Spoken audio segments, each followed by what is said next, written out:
जय श्रीकृष्ण बंधु माने जेबे कौनसी मनुष्य यही संसार विदाय नियंती सेतेबेले तुरंत तांकर कपड़ा तांकर सज्जा एवं तांकर व्यवहार होइथिबा समस्त जिनस तांको सहित घरु विदा करा जाइथाय। किंतु तांको द्वारा आय होइथिबा समस्त धन दौलत संपत्ति तांकर घर टंका पैसा एवं अलंकार इत्यादि छाड़ी नियंती। एमिति कि तांकर गଳାର हार हातर आंगुठीरू मुदी इत्यादि को भिड़ी करी बाहर कर दिया जाय थाए। एथिरु जना पड़ी थाए कि बंधु मानी संपर्क केउ जिनस सहित होई थाए।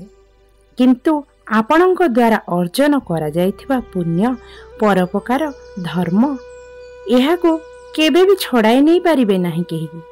सेथिपाई श्रीकृष्ण कहिछंती बंधु मानी एमिति कार्य करंतु कि मरिबा परे भी लोकमानी आपणंकु आपणंक धर्मर कारणरु नुहे बरम मनर कारणरु मने रखिबे। बंधु मानी श्रीमद् भगवद गीतारे भगवान श्रीकृष्ण कहंती कि जेउ भली भावरे प्रकाशर ज्योति अंधकार रे चमकु थाए सेही भली सत्य भी चमकु थाए।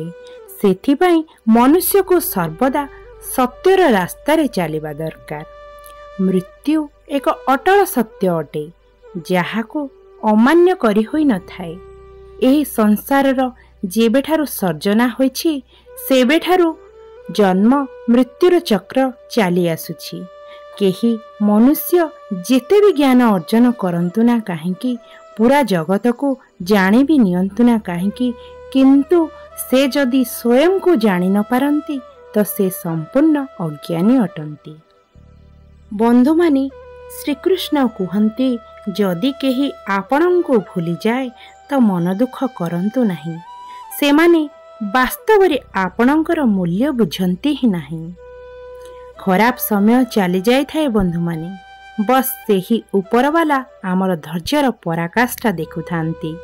मुहरे सबुबेले हसर माने एहा होई न थाए कि आम जीवन रे संघर्ष नहीं। आमर विश्वास सेही भगवानंक उपरे अतुट होई रही थाए। जीवन रे जदि किछि बड़ करिवार अछि तो दुईटी जिनिस सर्वदा मने रखिबे। जीवन रे जहा मिली नहीं तार दुख नहीं कि जहा मिलीछि ता मध्य काहाठारु कम नुहे। शरीररु मनुष्य जेते कमजोर होई न थाए ताठारु अधिक तार नकारात्मक विचार होई थाए। जीवन रे आमे केते ठीक और केते भूल अटंती एहा केवल दुई जण ही देखि थांती बा जानी थांती। से हेउछंती परमात्मा एवं अंतरात्मा। सेथिपाई नकारात्मक भावना को निज जीवन रे प्रवेश करने को दियंतु नहीं। काहेकि ना एहा हेउछि एमिति एक जिनस अटे जहा आमर आत्मविश्वास को कम करी दिए। बंधु माने केउठी मिली थांती ऊपर वालांक भली बुझिबा वाला जे केही भी मिली थांती तो बस बुझाई करी ही चली जाई थांती। भगवानंक विचार ऊपर केबे भी संदेह करंतु नहीं। जदि शास्ति मिलुछि तो जीवन रे आम द्वारा किछि भी भूल निश्चिंत होई थाए। जदि आपण सत्य अटंती तो निजको अन्य सामने सत्य बा ठीक बोली साब्यस्त करंतु नहीं। बस सेमिति ठीक बाटरे चलंतु। अन्य मानंकु ठीक भूल प्रमाण समय स्वयं देई देबो। बंधु माने भगवान श्रीकृष्ण कहंती कि आपण निज घरे पुष्प तो निश्चय देखिथिबे। एही पुष्प निसंदेह रे आमको आम जीवन रो एक गभीर सत्यतार संदेश देई थाए। जानिछंती काहेकि कारण एही पुष्प वर्तमान रे बंची थाए तो सेही कोमल पुष्पटी को जणा न थाए कि काली ता सहित कौन घटिबो बोली। एहा न भावी से चली थाए कि काली एहा कोनसी झियर बेणी रे बा खोसारे सज्जित होई तार शोभा बढ़ाइबो कि काली से काले कोनसी शबर उपरे बिछेई होइथिबो। एहा केवल वर्तमान रे बंची थाए। पूरा भावरे वर्तमान आनंद उठाई थाए महकी उठी थाए एवं तार ମହକ ବା ବାସ୍ନାରେ ଅନ୍ୟମାନଙ୍କ ମନରେ ଖୁସି ଭରି ଦେଇଥାଏ। ଜୀବନର ଏହି ସତ୍ୟତା ଅଟେ। ସେହିଭଳି ଆମେ ଯଦି ବର୍ତ୍ତମାନରେ ବଞ୍ଚିବା ଶିଖିଯାଆନ୍ତି ତ ଜୀବନ ଆମର ବି ବହୁତ ସୁନ୍ଦର ଏବଂ ଶାନ୍ତିପୂର୍ଣ୍ଣ ହୋଇଯିବ। ଯେତେବେଳ ପର୍ଯ୍ୟନ୍ତ ଆମେ ବିତି ଯାଇଥିବା ଗତକାଲି ପର୍ଯ୍ୟନ୍ତ ଭାବୁଥିବା କିମ୍ବା ଆଗାମୀକାଲି ପାଇଁ ଭାବିକରି ବ୍ୟାକୁଳ ହେବା ତ ଆମେ ଆମର ଆଜିର ଆନନ୍ଦକୁ ହରେଇ ଚାଲିଥିବା। ସେଥିପାଇଁ ଜୀବନର ଅସଲ ମନ୍ତ୍ର ଏହା ଅଟେ କି ନା ତ ଜୀବନର ଚିନ୍ତା କର, ନା କି ମୃତ୍ୟୁର ଭୟ ରଖ। ସୁଖୀ ଜୀବନର ଏକମାତ୍ର ମୂଳମନ୍ତ୍ର ଏହା ଅଟେ କି ଯାହା କିଛି ବି ବର୍ତ୍ତମାନରେ ଆପଣଙ୍କ ପାଖରେ ଅଛି ତ ଏହାର ଆନନ୍ଦ ନିଅନ୍ତୁ, ଏହି କ୍ଷଣକୁ ଅନୁଭବ କରନ୍ତୁ, ଏଥିରେ ବଞ୍ଚନ୍ତୁ। କାରଣ ଏହି କ୍ଷଣ ହିଁ ଆପଣଙ୍କ ଜୀବନର ସତ୍ୟତା ଅଟେ। ବିତି ଯାଇଥିବା କାଲି କେବଳ ଏକ ସ୍ମୃତି ଅଟେ ଏବଂ ଆଗାମୀକାଲି କେବଳ ଏକ ଅନିଶ୍ଚିତତା ଅଟେ। ଆପଣଙ୍କର ବର୍ତ୍ତମାନ ହିଁ ଆପଣଙ୍କର ବାସ୍ତବିକ ଖୁସିର ଖଜାନା ଅଟେ। ବନ୍ଧୁମାନେ, ଦିନେ ରାଜା ଦଶରଥ ନିଜର 4 ପୁତ୍ରମାନଙ୍କର ବାରାତ ନେଇ ରାଜା ଜନକଙ୍କର ପାଖରେ ଯାଇ ପହଞ୍ଚିଥିଲେ। ତ ରାଜା ଜନକ ସମ୍ମାନପୂର୍ବକ ବାରାତର ସ୍ୱାଗତ କଲେ। ସେହି କ୍ଷଣ ହିଁ ରାଜା ଦଶରଥ ଆଗକୁ ବଢ଼ି ଜନକଙ୍କର ଚରଣ ସ୍ପର୍ଶ କଲେ। ଏହା ଦେଖି ରାଜା ଜନକ ଆଶ୍ଚର୍ଯ୍ୟ ହୋଇ ରାଜା ଦଶରଥଙ୍କୁ କୁଣ୍ଢାଇ ନେଲେ। ଏହା କହିଲେ, ମହାରାଜ, ଆପଣ ବଡ଼ ଅଟନ୍ତି, ଆପଣ ବରପକ୍ଷ ଅଟନ୍ତି, ଏହା ଠିକ୍ ନୁହେଁ। ତ ଏହା ଶୁଣି ରାଜା ଦଶରଥ ବହୁତ ସୁନ୍ଦର କଥାଟିଏ କହିଲେ କି ମହାରାଜ, ଆପଣ କନ୍ୟାଦାନ କରୁଛନ୍ତି, ମୁଁ ତ ଗ୍ରହିତା ଅଟେ, ଆପଣଙ୍କ ଦ୍ୱାରକୁ କନ୍ୟା ନେବା ପାଇଁ ଆସିଛି ଏବଂ ଆପଣ ହିଁ କୁହନ୍ତୁ ଦାତା ଏବଂ ଗ୍ରହିତା ମଧ୍ୟରେ ବଡ଼ କିଏ, ସାନ କିଏ? ଏହା ଶୁଣି ଜନକଙ୍କର ନେତ୍ରରୁ ଅଶ୍ରୁଧାର ବୋହିବାକୁ ଲାଗିଲା। ଭାଗ୍ୟଶାଳୀ ଅଟନ୍ତି ସେହି ମନୁଷ୍ୟମାନେ ଯାହା ଘରେ କନ୍ୟା ସନ୍ତାନଟିଏ ଜନ୍ମ ନିଏ। ସବୁ କନ୍ୟାମାନଙ୍କ ଭାଗ୍ୟରେ ପିତା ରହିଥାନ୍ତେ, କିନ୍ତୁ ସବୁ ପିତାଙ୍କ ଭାଗ୍ୟରେ କନ୍ୟା ସନ୍ତାନଟିଏ ନଥାଏ।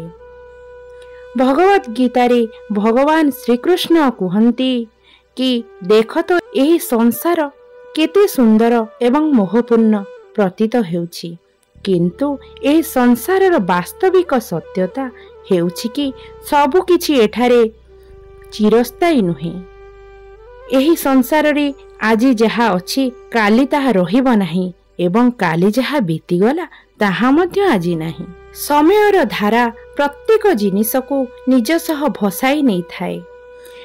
ତାହା ମନୁଷ୍ୟ ହେଉ କି ଆମର ଭାବନା ହେଉ କିମ୍ବା ଆମ ଦ୍ୱାରା ଗଢ଼ା ଯାଇଥିବା ସମ୍ପର୍କ ହେଉ ନା କାହିଁକି, ପ୍ରତ୍ୟେକ ବ୍ୟକ୍ତି ନିଜର ସମୟ ସହିତ କାଳର ଶିକାର ହୋଇଯାଇଥାଏ।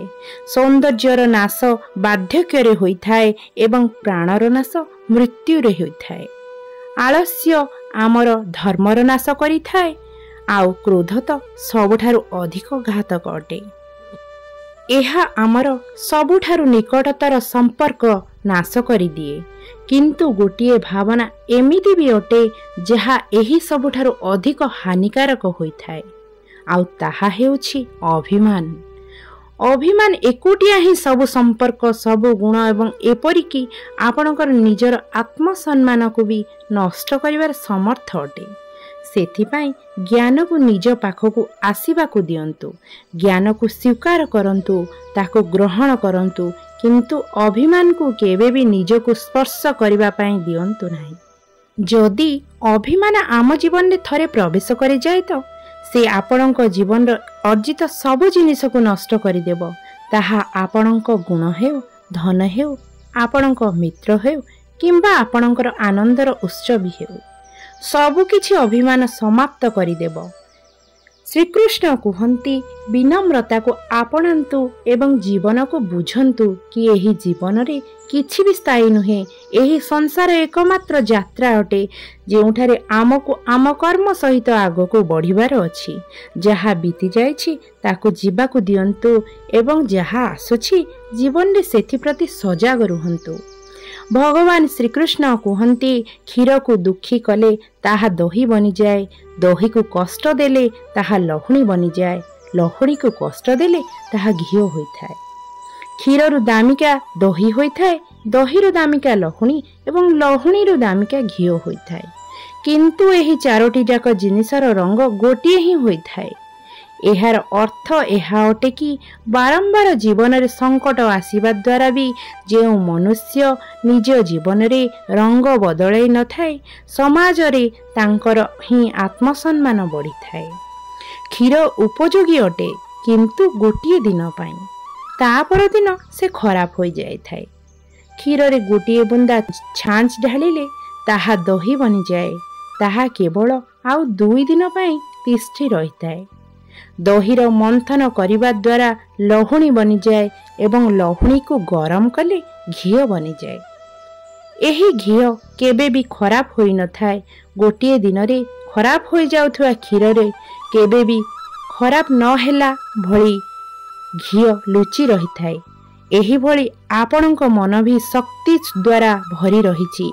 सेथिरे किछि सकारात्मक चिंता भरंतु एवं चिंता करंतु, निज जीवन को आहुरी परखि नियंतु, तापरे देखिबे आपण केबे हार मानिबे नाही, सर्वदा विजय हेबे।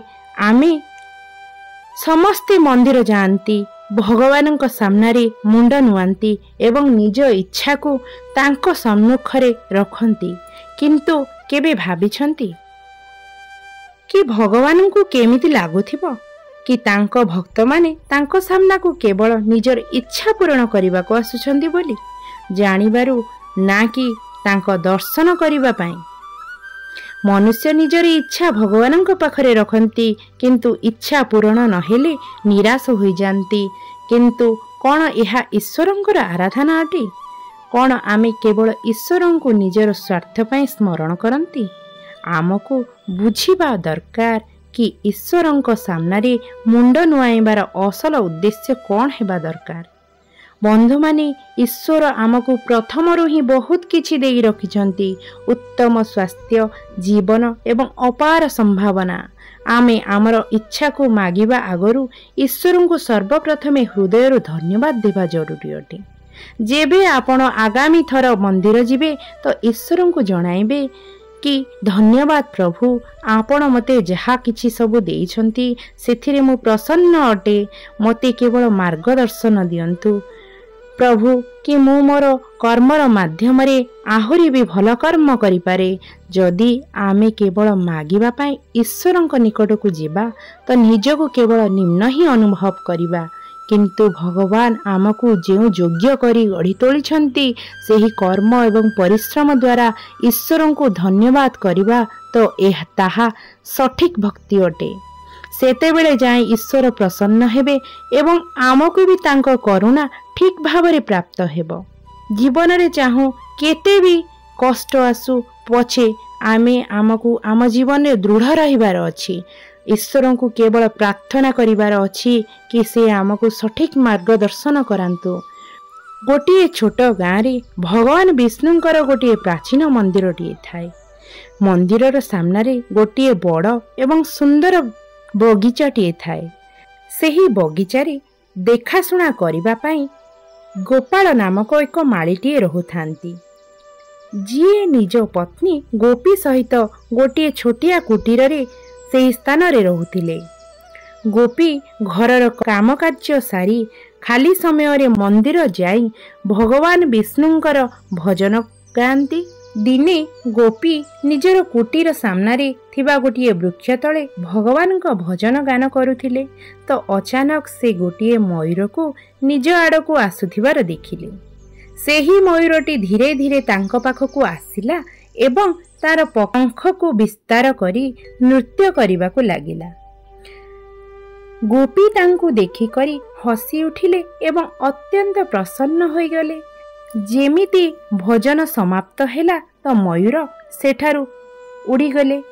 रात्रि रे गोपी तांकर स्वामी गोपाल को एही घटना विषय रे कहिले, किंतु तांको स्वामी कहिले कि अरे मु तो कौनसी मयूर को देखि नाही। ता पर दिन पुणी थरे गोपी जेतेबेले भजन गान करुथिले ତ ସେହି ସମୟରେ ମୟୂର ପୁନର୍ବାର ସେଠାରେ ଆସି ଉପସ୍ଥିତ ହେଲେ ଏବଂ ଭଜନ ଶୁଣି ପୁନର୍ବାର ନୃତ୍ୟ କରିବାକୁ ଲାଗିଲେ। ଭଜନ ସରିବା କ୍ଷଣି ହିଁ ସେ ଅଦୃଶ୍ୟ ହୋଇଯାଉଥିଲେ। ଏହା ପ୍ରତ୍ୟେକ ଦିନ ଘଟିବାକୁ ଲାଗିଲା। ଏହା ଗୋପୀଙ୍କୁ ଚମତ୍କାର ଭଳି ଲାଗିବାକୁ ଲାଗିଲା। ତାପରେ ଗୋଟିଏ ଦିନ ଗୋପୀ ମନ୍ଦିରର ପୂଜାରୀଙ୍କୁ ଭେଟିବାକୁ ଗଲେ ଏବଂ ସେହି ମୟୂର ବିଷୟରେ ପୂଜାରୀଙ୍କୁ ପଚାରିଲେ। ତ ପୂଜାରୀ ଏହା ଶୁଣି କହିଲେ କି ମା, ହୋଇପାରେ ଏହି ମୟୂର କେଉଁ ସାଧୁସନ୍ଥ ହୋଇପାରନ୍ତି ଯାହାର ଜନ୍ମ ମୟୂର ରୂପରେ ହୋଇଛି। ଯେତେବେଳେ ସେ ଭଗବାନ ବିଷ୍ଣୁଙ୍କର ଭଜନ ଶୁଣୁଛନ୍ତି ତ ସେ ଖୁସିରେ ନାଚିବାକୁ ଲାଗୁଛନ୍ତି। ତ ଏହାପରେ କିଛି ଦିନ ସେମିତି ବିତିଗଲା। ତ ଗୋପୀ ତାଙ୍କ ସ୍ୱାମୀ ଗୋପାଳଙ୍କୁ ଗୋଟେ ଦିନ କହିବାକୁ ଲାଗିଲେ କି ମୋତେ ଲାଗୁନି ଏହା କୌଣସି ସାମାନ୍ୟ ପକ୍ଷୀ ଅଟନ୍ତି ବୋଲି। ତାହା ଶୁଣି ଗୋପାଳ କହିଲେ କି ଆରେ ଏହା ଗୋଟେ ବଗିଚା ଅଟେ, ତ ଏଠାକୁ ସବୁ ପ୍ରକାର ପଶୁ ପକ୍ଷୀ ଯିବା ଆସିବା କରନ୍ତି। ହୋଇପାରେ ସେ ମୟୂର ଖାଦ୍ୟର ଆଶାରେ ଆସୁଥିବେ। କିନ୍ତୁ ଗୋପୀଙ୍କର ମନ ମାନୁନଥାଏ। ଆଗାମୀ ଦିନ ସେ ଭଜନ ଗାଇବା ଅଧାରୁ ବନ୍ଦ କରିଦେଲେ। ମୟୂର ସାମ୍ନାରେ ଯାଇ ବସି ପଡ଼ିଲେ। ତ ମୟୂର ଧୀରେ ଧୀରେ ସେଠାରୁ ଯିବାକୁ ଲାଗିବାରୁ ଗୋପୀ କହିଲେ, ହେ ମୟୂରରାଜ, ଆପଣ ସାଧାରଣ ପକ୍ଷୀ ଲାଗୁନାହାନ୍ତି। କୃପା କରି ମୋତେ କୁହନ୍ତୁ କି ଆପଣ କିଏ ଅଟନ୍ତି। ଗୋପୀଙ୍କର କଥା ଶୁଣିକରି ମୟୂରରାଜ ଅଚାନକ କାନ୍ଦିବାକୁ ଲାଗିଲେ ଏବଂ ଗୋଟିଏ ମନୁଷ୍ୟର ସ୍ୱରରେ ସେ କହିବାକୁ ଲାଗିଲେ କି ମାତା, ମୁଁ ପୂର୍ବ ଜନ୍ମରେ ଗୋଟିଏ ଶିକାରୀ ଥିଲି। ଜଙ୍ଗଲରେ ମୁଁ ମୟୂରମାନଙ୍କୁ ଧରି ତାଙ୍କର ସୁନ୍ଦର ପଖଗୁଡ଼ିକୁ ନେଇ ମୁଁ ବଜାରରେ ବିକେ ଏବଂ ଗୋଟିଏ ଦିନର କଥା ମାତା, ମୁଁ ଗୋଟିଏ ମୟୂରକୁ ଧରିଲି ଏବଂ ତାର ଶିକାର କରି ତାର ପଙ୍ଖଗୁଡ଼ିକୁ କ୍ରୂରତାର ସହିତ ଛିଡ଼େଇ ପକେଇଲି। ତ ସେ ବହୁତ କଷ୍ଟରେ ଛଟପଟ ହୋଇ ପ୍ରାଣ ହରାଇଲେ ଏବଂ ତାହା ପୂର୍ବରୁ ମୋତେ ଅଭିଶାପ ଦେଇଗଲେ କି ତୁ କେତେ ଯେ ନିର୍ଦ୍ଦୋଷ ମୟୂରମାନଙ୍କୁ କଷ୍ଟ ଦେଇ ମାରିଛୁ। ତ ଆଗାମୀ ଜନ୍ମରେ ତୁ ବି ଗୋଟେ ମୟୂର ବନିବୁ ଏବଂ ଏହି କଷ୍ଟ ତୋତେ ବି ସହିବାକୁ ପଡ଼ିବ। ଏହା କହି ମୟୂରଟି କାନ୍ଦିବାକୁ ଲାଗିଲେ ଏବଂ ଏହା ଶୁଣି ଗୋପୀ କହିଲେ କି ଆପଣଙ୍କୁ ଏହି ଅଭିଶାପରୁ କେମିତି ମୁକ୍ତି ମିଳିବ? ମୁଁ କ'ଣ ଆପଣଙ୍କୁ କିଛି ସାହାଯ୍ୟ କରିପାରିବି? ମୟୂରଟି ଦୁଃଖପୂର୍ଣ୍ଣ ସ୍ୱରରେ କହିଲେ କି ମାତା, ଏହି ଅଭିଶାପରୁ ମୁକ୍ତି ପାଇବା ପାଇଁ ଆପଣ ଏବଂ ଆପଣଙ୍କ ସ୍ୱାମୀଙ୍କୁ 1 ସପ୍ତାହ ପର୍ଯ୍ୟନ୍ତ ବିନା ଅନ୍ନ ଜଳ ସ୍ପର୍ଶ କରି ଯଜ୍ଞ କରିବାକୁ ହେବ। ଭଗବାନ ବିଷ୍ଣୁଙ୍କର କୃପାରୁ ମୋତେ ଯାଇ ମୟୂର ଜନ୍ମରୁ ମୁକ୍ତି ମିଳିପାରିବ ଏବଂ ମୁଁ ଆପଣଙ୍କ ପୁତ୍ର ରୂପରେ ଜନ୍ମ ନେଇପାରିବି। ଗୋପୀ ମାତା ଏହା ଶୁଣି ତାଙ୍କ ସ୍ୱାମୀ ଗୋପାଳଙ୍କୁ ଏହି କଥା କହିବାକୁ ଲାଗିଲେ। ଏହା ଶୁଣି ସେ ପୂଜାରୀଙ୍କ ନିକଟକୁ ଯାଇ ଯଜ୍ଞର ବ୍ୟବସ୍ଥା କରି ସପ୍ତାହ ପର୍ଯ୍ୟନ୍ତ ଅନ୍ନ ଜଳ ସ୍ପର୍ଶ ନ କରି ଯଜ୍ଞ କରିବାକୁ ଲାଗିଲେ। ସପ୍ତମ ଦିନର ଯଜ୍ଞର ଅନ୍ତିମ ଆହୁତି ପରେ ମୟୂରଟି ନିଜର ଜୀବନକୁ ତ୍ୟାଗ କରିଦେଲେ ଏବଂ ତାର 9 ମାସ ପରେ ଗୋପୀ ମାତା ଗୋଟିଏ ତେଜସ୍ୱୀ ବାଳକକୁ ଜନ୍ମ ଦେଲେ। ଏହିଭଳି ଭାବରେ ଭଗବାନ ବିଷ୍ଣୁଙ୍କର କୃପାରୁ ଅଭିଶାପରୁ ମୁକ୍ତି ମିଳିଲା ଏବଂ ଗୋପୀ ଏବଂ ଗୋପାଳଙ୍କୁ ଗୋଟିଏ ତେଜସ୍ୱୀ ପୁତ୍ର ପାଇବାର ସୌଭାଗ୍ୟ ମଧ୍ୟ ମିଳିଲା। ବନ୍ଧୁମାନେ, ଏହି କାହାଣୀରୁ ଆମେ ଶିକ୍ଷା ପାଇଲୁ କି ପାପ ଏବଂ ପୁଣ୍ୟର ଫଳ ଆମକୁ କୌଣସି ନା କୌଣସି ଉପାୟରେ ନିଶ୍ଚିନ୍ତ ଭାବରେ ମିଳିଥାଏ। ମୟୂର ରୂପରେ ପୁନର୍ଜନ୍ମ ପାଇଥିବା ଶିକାରୀ ତାଙ୍କର ପାପ ପାଇଁ ପ୍ରାୟଶ୍ଚିତ କରୁଥାନ୍ତି ଏବଂ ବିଷ୍ଣୁ ଭକ୍ତି ମାଧ୍ୟମରେ ମୁକ୍ତି ପ୍ରାପ୍ତ କରିଥାନ୍ତି। ସେଥିପାଇଁ କୁହାଯାଏ କି ସତ୍ୟ ମନରେ ଭଗବାନଙ୍କୁ ସ୍ମରଣ କଲେ ଏବଂ ଭକ୍ତି ଦ୍ୱାରା ଆମେ ଆମର କଷ୍ଟରୁ ମୁକ୍ତି ମିଳିପାରିବ ଏବଂ ଦୟା, କରୁଣା ତଥା ପ୍ରାୟଶ୍ଚିତର ମାର୍ଗ ସର୍ବଦା ଆମର ଆତ୍ମାକୁ ଶାନ୍ତି ଆଡ଼କୁ ନେଇ ଚାଲେ।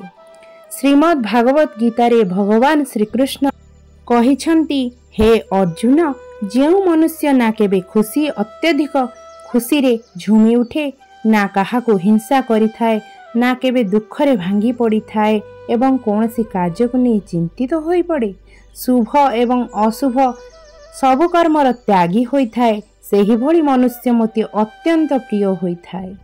ମୋତେ ପାଇବାର 3ଟି ଉପାୟ ଅଛି, ଧ୍ୟାନ ଯୋଗ, ଜ୍ଞାନ ଯୋଗ ଏବଂ କର୍ମଯୋଗ, ଯେଉଁଥିରେ କର୍ମଯୋଗ ସବୁଠାରୁ ପ୍ରଧାନ ଅଟେ। ଯେଉଁ ପ୍ରକାରରେ ମନୁଷ୍ୟ ନିଜର ପୁରୁଣା ବସ୍ତ୍ରକୁ ତ୍ୟାଗ କରି ନୂଆ ବସ୍ତ୍ର ଧାରଣ କରିଥାଏ, ଠିକ୍ ସେହି ପ୍ରକାରରେ ଆତ୍ମା ନିଜର ପୁରୁଣା ଶରୀରକୁ ତ୍ୟାଗ କରି ନୂଆ ଶରୀରକୁ ଧାରଣ କରେ। ଏହା ହିଁ ପ୍ରକୃତିର ସତ୍ୟତା ଅଟେ।